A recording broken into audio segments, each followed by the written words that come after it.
much do you up the intensity in terms of getting ready for game week? Oh, it's a fine line. You don't want to get anybody hurt. So raising the bar right now, this close to game day, is a little bit touchy. So if we raise it and we get a hamstring here and there, they don't have time to recover and get back. So I don't know how much we raise it. I think it's more about sharpening it up and making sure the mental mistakes are down to a minimum, and we go from there. What was your point of view from that 2016 Hail Mary incident? Where were you? Were you on the sideline? Were you in the box? I was on the sideline. And what do you remember about that, just the whole situation?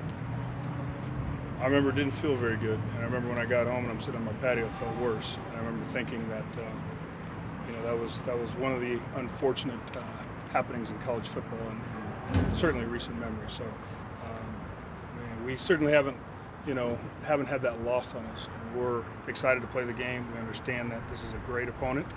They've got a bunch of wins under their belt from last year, and they're riding a streak. So hopefully it doesn't happen again. Hopefully it's not a repeated situation of trying to close out a game like that. I hope we can step on the pedal and get after them. But they're good, so we'll be ready to go. Spencer back, Jalen gone. Still got a lot of good skill guys. How much do you see the personality of this offense looking, feeling different, or close to the same? Spencer's done a great job. So he's taken over as the guy, and he's undoubtedly our leader, and he knows it. So he goes out there, he breaks the huddle, he brings everybody up. After practice, he's always the guy that collects everyone, and you can see it in the way he operates on the field. So he's a guy that's just got everybody moving and gelling and playing fast, and that's what we want to do. So, losing Jalen's intensity has carried over into this season. So, and then his success now in the NFL. Guys see what it takes to play on that level.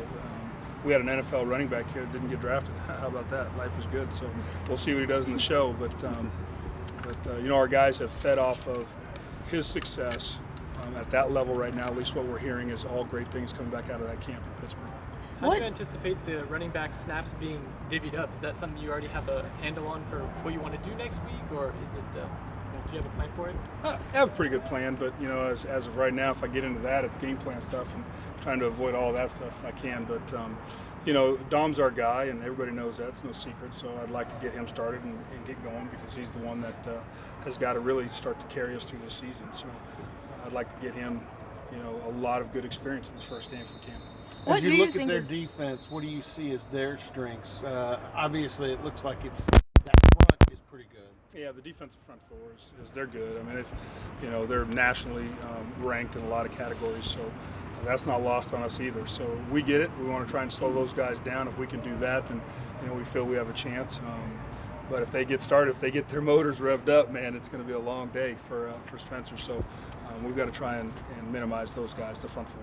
What do you think is the biggest change in Spencer since you started working with him? Or do you think it's change, or more just kind of being in the system for a while? That's a really good question, because the first thing you would say is maturity, but all quarterbacks get more mature as they go through, and he's certainly been here long enough. Right now, he's comfortable, and it's kind of a word that you don't want to use often, because you want guys feeling a little uncomfortable in order to raise their bar all the time to higher and higher levels. But he's comfortable, so he's playing smooth and he's playing fast, and he knows when the formation is not right to run a certain play. He'll get receivers in position, and he'll make sure that the offensive line is set the right way, and all those little things matter, because the whole thing of coach on the field, he really has become that for us. Full transparency, Coach Gundy doesn't like to talk about freshmen, but you got some in key positions, and from Little Presley to Ollie and CJ. Shetron. Do you like Shetron? Do you like talking about freshmen? Oh, it doesn't bother me. I mean, I think those guys are good players. They're exciting players, and I want our Cowboy faithful, those Pope fans out there, to know they've got some more coming, in years to come. So this is exciting times for us. I think our running back Waz has done a great job in recruiting, and we've got some good backs there, and I'm excited to see those guys play. We've got some young offensive linemen that are going to be around for a while too. You mentioned a few weeks ago that Talon was kind of banged up and a little behind. Is he caught up now? How's Talon doing? He's playing well. Yeah, he's back out. He's running around. He's doing some good things. So I'm excited to watch him. I hope he gets a chance to get out there next week. Mike said earlier today that he feels that he's seeing you improve as a play caller. For you, do you feel it's just kind of like for a player just getting more reps as the OC, or do you feel that you're just naturally starting to get a better feel for the play calling? I mean, I suppose it's like anything else. The more you do it, the more comfortable you get. Kind of like I was just talking about Spencer. But the hardest thing for us is, as everyone knows, well-documented thing is it was a lot of moving parts in the beginning, and we were fortunate to have things settle down for us the last 2 years, and have fewer injuries towards the back end of the season, so things were easier. But in the beginning of the season, when you rep all this stuff through practice, through fall camp for 30 days, and then you get out there and day one, you're looking at an entirely different personnel group than you thought you might have on the field. It changes things, and so that for me was actually a blessing now, right? I mean, it's like playing young offensive linemen, or it's like playing young receivers. It was a blessing because now, I mean, it's pretty much everything has happened to me. It's been good. COVID, you name it, it's all happened.